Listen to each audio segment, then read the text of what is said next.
Well, first off, Christos Anesti.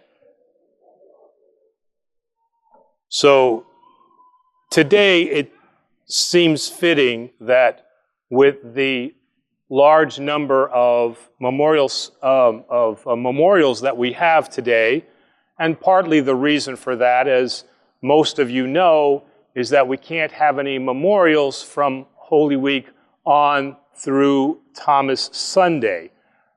And so traditionally, after the Sunday after Thomas of Sunday, we typically have more memorials. And so today we have 5 memorials.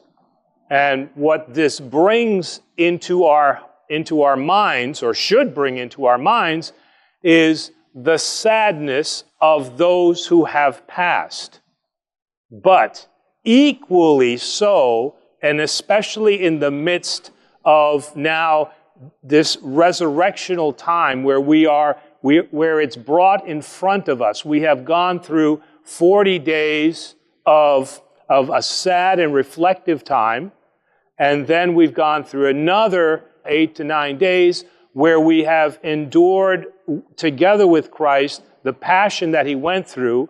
This is symbolic also of the pain that all of us feel when we lose a loved one. So the apostles, the Virgin Mary, losing her own son, the apostles losing now their teacher and their guide and their God. And there they are in the midst of this darkness. And for us, it is also a dark time for us. But what we have is we have the guarantee that this is not the end. And so for those of you that were here, because many times we don't get to hear the gospel reading that comes to us in the Orthros, which is always of a resurrectional nature, today it says the women went to the tomb to prepare the spices to anoint Christ, and now they're told what? You seek the living among the dead. Why do you seek the living among the dead? Christ tells us that he is the living God. He is not the God of the dead, as were many times the pagan gods, but he is the God of the living. But he is also the God of those who have passed away. And he says, why do you seek him here? He is not here. He has risen. The angel goes on to say, did you not know that what must happen? That Jesus now must be delivered into the hands of sinful men, be crucified, and on the 3rd day rise. And so this is the hope, this is the guarantee that all of us have that should be remembered during this wonderful Paschal time that we are in right now, that this is not the end. We live in the temporal world according to our Orthodox theology. The reality is that this prepares us for the eternal life that Jesus Christ has offered to us.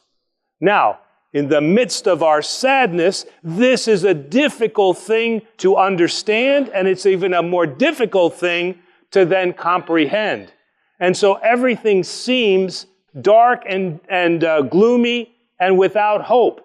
But in our Orthodox funeral service, you hear St. Paul say, we do not grieve as those who have no hope.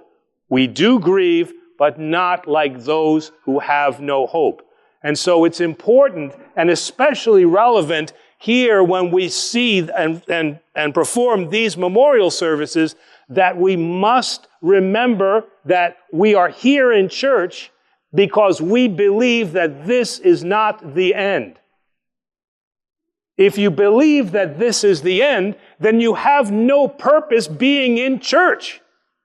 If you don't believe it, why are you here? Just go to coffee hour. Don't come for the liturgy. Go to coffee hour. Because you don't believe, you'd have no hope. So what's the point to be here? You sat through all of Holy Week.